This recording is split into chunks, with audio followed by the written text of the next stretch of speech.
Defense Secretary Jim Mattis highlighted those worries this weekend with rare public criticism of an ally, telling a security conference here that Saudi Arabia's actions were destabilizing for the entire region at a time when it needs it most.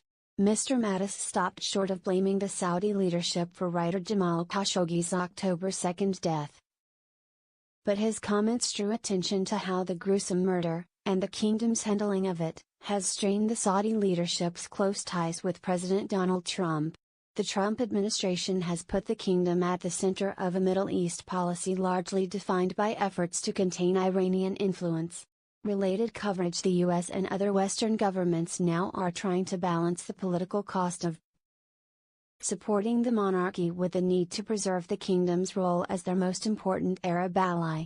Arab and Western allies worry the kingdom will have trouble making the moral argument that it must lead efforts to counter Iran, say government officials and experts.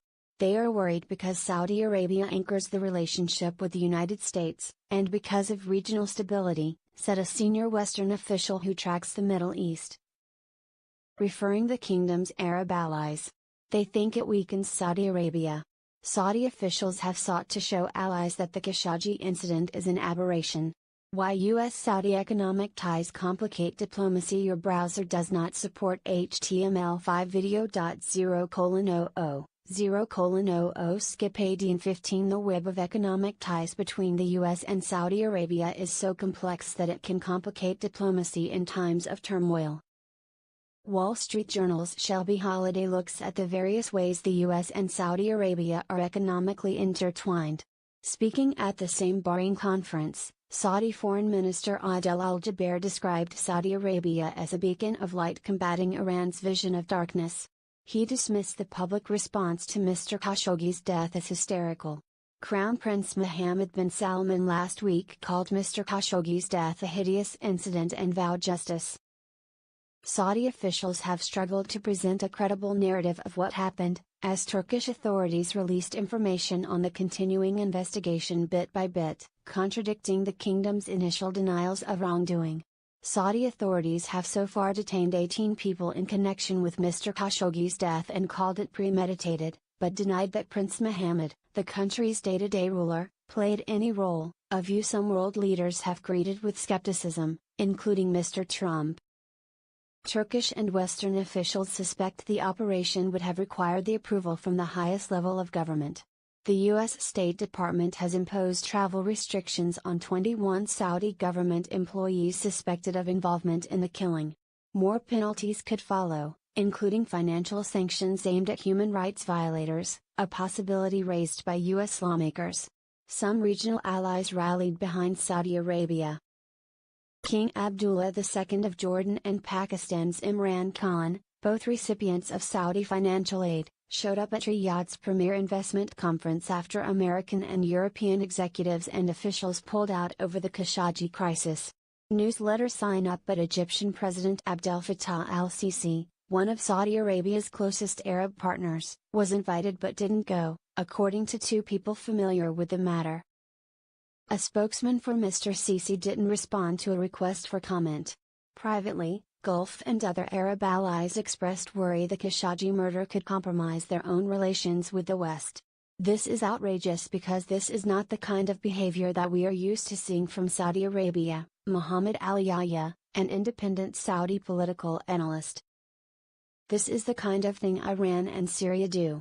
Mr. Al-Yahya noted that, while Saudi Arabia's regional goals remain unchanged, its priority right now is domestic, overhauling the security apparatus to ensure such an incident won't happen again.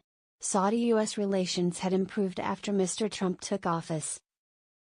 Buoyed by shared concerns over Iran and the desire to scrap the Obama administration-led deal to lift sanctions over Tehran's nuclear ambitions, which Mr. Trump did in May.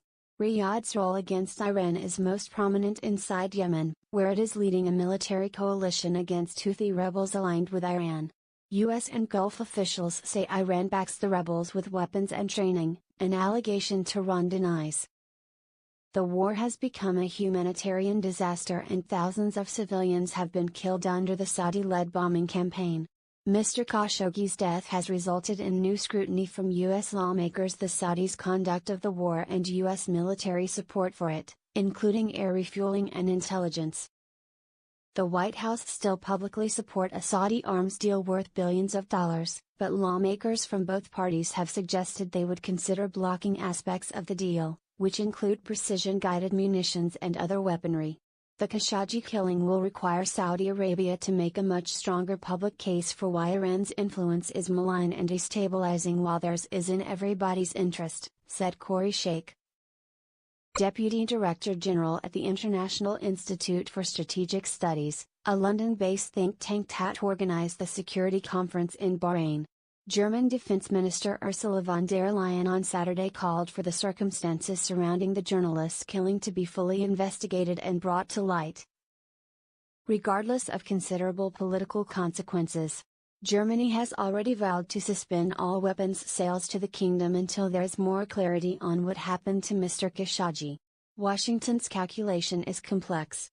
As grave as the Khashoggi killing has become to the U.S.-Saudi relationship, there are significant implications for any moves the U.S. makes that could be seen as an overreaction in Riyadh and an opening for American competitors.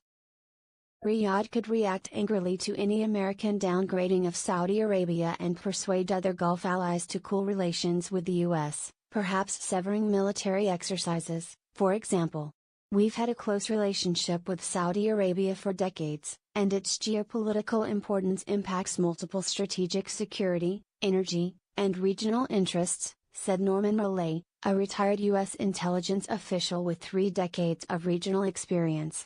A fracture of the U.S.-Saudi relationship would be viewed as a gift by Moscow, Tehran, and Beijing. Write to Margarita Stancati at margarita.stancati@wsj.com and Gordon Lubold at gordon.lubold@wsj.com.